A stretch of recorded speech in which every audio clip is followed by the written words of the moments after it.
Hey friends, welcome back to Mustard Seed Homesteading. If you're new to my channel, my name is Megan and I'm so glad that you stopped by. What I do on this channel is give weekly garden tours no matter what the season or the weather, and as you can see, it snowed. So we're going to take a look around the garden and see how everything's doing. We're going to look under 4 of my raised beds with frost covers and do a little bit of harvesting, as well as continue to harvest some sweet potatoes out of my GREENSTALK. So let's get started.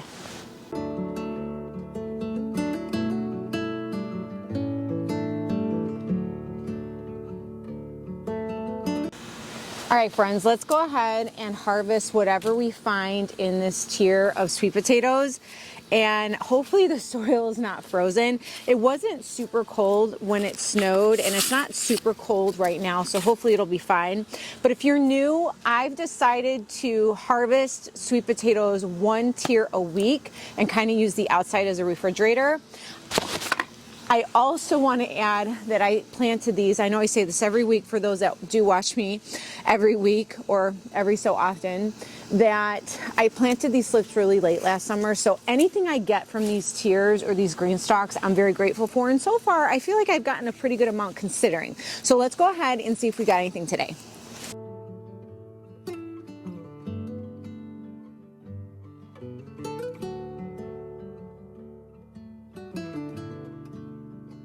Here's a little baby sweet potato. We've gotten quite a bit of these, but that's okay. I like when they're small, they're bite-sized. Looks like we got another little one. Still better than nothing.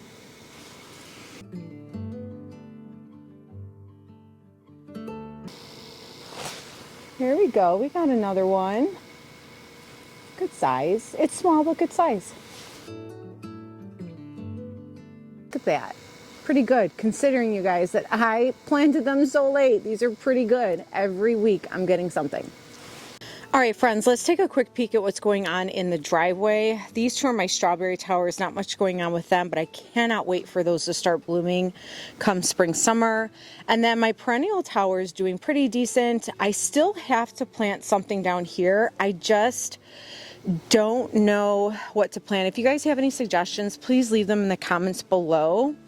And then here's the 3 broccolis. Now I will say what I do love about the fact that it snowed is that they're going to water the plants for me once it melts, so that's really nice. And then all my bags are covered with snow. Everything's covered with snow. And then these were my sweet peas, and so were these 3. Now I did plant some seeds some weeks back and they didn't really germinate, so I do still have to plan to start some in the garage probably in the next couple of weeks. And then let's see, these are my 4 garlic towers. Those are doing amazing. And then this is all of my kale and broccoli, and they're doing wonderful. I'm so happy that kale is so frost tolerant because it's one of my favorite things to grow. I love to powder it. You could do so much with kale, as well as broccoli and even broccoli leaves. But what I really want to go do is show you what is going on up here under the 4 raised beds with the frost covers. For me, the time and investment that I have put into putting these frost covers on the bed have been so well worth it because of what I've harvested so far and what I'm gonna probably hopefully continue to harvest. It helps me from having to run to the grocery store for fresh produce every week.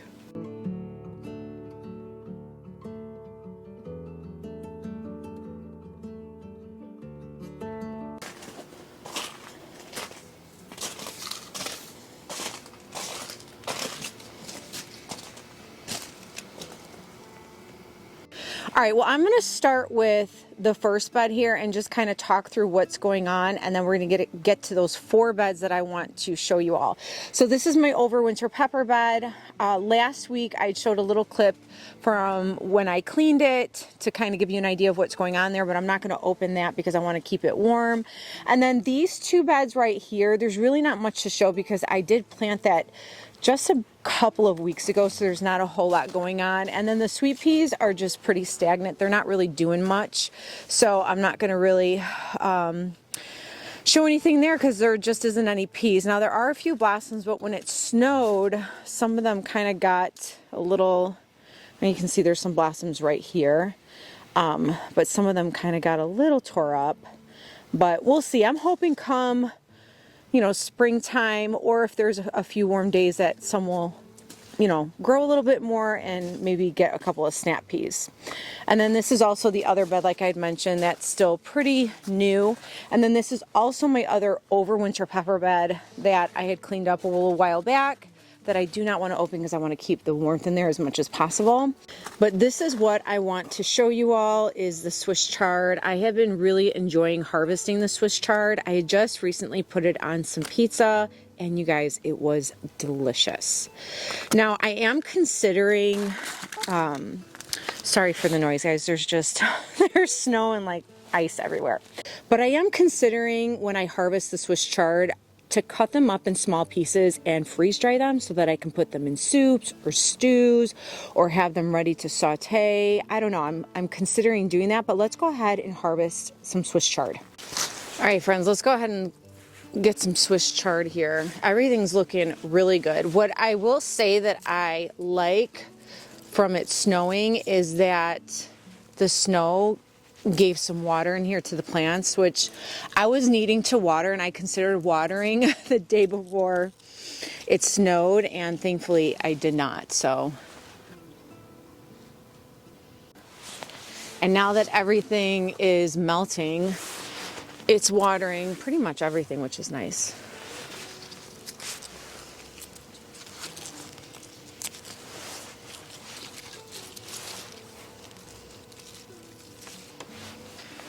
I do enjoy, I've said this before, but I really do enjoy harvesting the leaves when they're small like this because they're so tender. It just has a really nice texture to the leaf because of how small they are.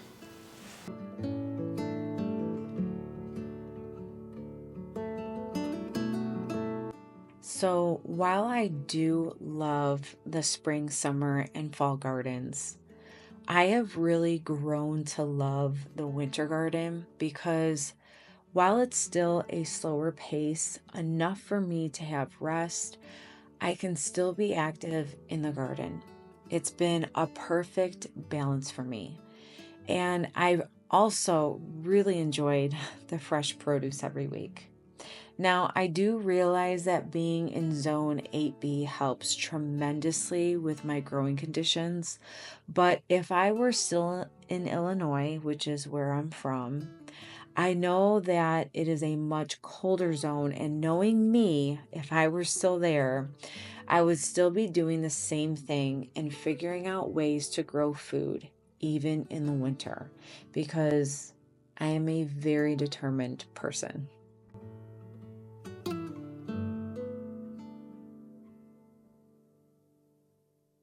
I do want to just add real quickly as I finish up harvesting some of the Swiss chard. If you've never tried growing in the wintertime, I highly encourage you to definitely try it. If not this year, definitely try it next year. Even if you're in a colder zone, it's really worth all the time and effort.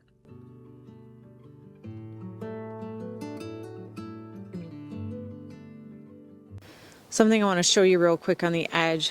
I had put carrots on the edge here, and hopefully we'll get something. I put some on the other side too, but look at how much growth just since last week. That's a lot. And then I also put them over here, although these don't look like they're flourishing much. But you know what I've noticed? Sometimes when I plant stuff in the fall and then winter hits, now granted I didn't have any frost covers over my beds last year, but I noticed that some things then started to germinate and then started growing for the springtime, and I had a really big abundance in a couple of my beds last spring, which was really exciting. But I want to show you this bed real quick. Now we had just covered this bed and that bed. This is my Brussels sprouts and onions. I didn't open that one yet because there's not much difference from last week, but look at you guys. Everything is just beautiful. And then of course I have to show you the calendula because it started dying, but the fact that I even grew one in January is a big deal to me. But I did see another bud. Look at that. Let's see, hopefully I can get it on camera here. Do you see the bud? It's right there. Hopefully you can see that, but I'm so excited that I'm growing flowers in January. It just puts a smile on my face. So far so good. Nothing to harvest right now, but hopefully in the weeks to come we'll be harvesting out of this bed too. Now this bed also has a lot of Swiss chard and cabbages, and then the Brussels sprouts at the end that the squirrels attacked, but the two over here are growing, so that's good. But I'm just going to harvest a couple leaves. Now this bed was planted after that bed, so that bed's got, you know, a little bit more growth than this one, but we do have some Swiss chard leaves to harvest this time, so I'm going to go ahead and harvest a couple leaves. And definitely make sure to stick around to the end because I'm going to show you everything that we harvested at the very end of the video. And I also want to add here, as I'm harvesting some more Swiss chard, that these water grids in the beds have been absolutely wonderful and has saved so much time.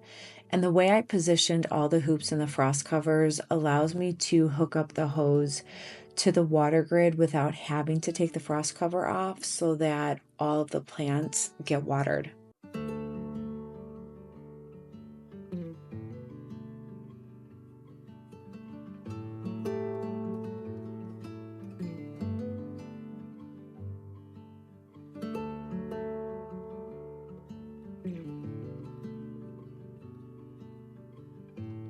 And the last bit I want to show you is just the rapini raw broccoli, as well as all of the other broccolis and the kale.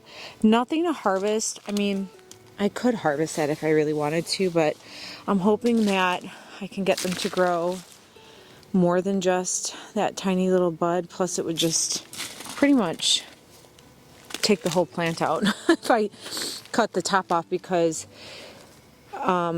with rapini Rob, the shoots come out on the side. I mean, all broccolis have that, but the rapini Rob has a lot of little shoots that come out to the side. So I want to wait till these grow a little bit more. And then this one was looking a little wilty, so I took some snow and I put it right by the base so it can melt in there. The only one I'm really sad about, I don't know what happened to it, is this one. I don't know if something happened to the roots there or what, but that's the only one not looking too good in there. So at some point I'll have to switch that out with something else. But so far so good, you guys. These frost covers are really doing their job. It's definitely going to be something that I do every single year now. So all right, let's go ahead and take a look back here, because even after the snow, the cauliflower and the broccoli rapini Rob are still doing pretty good.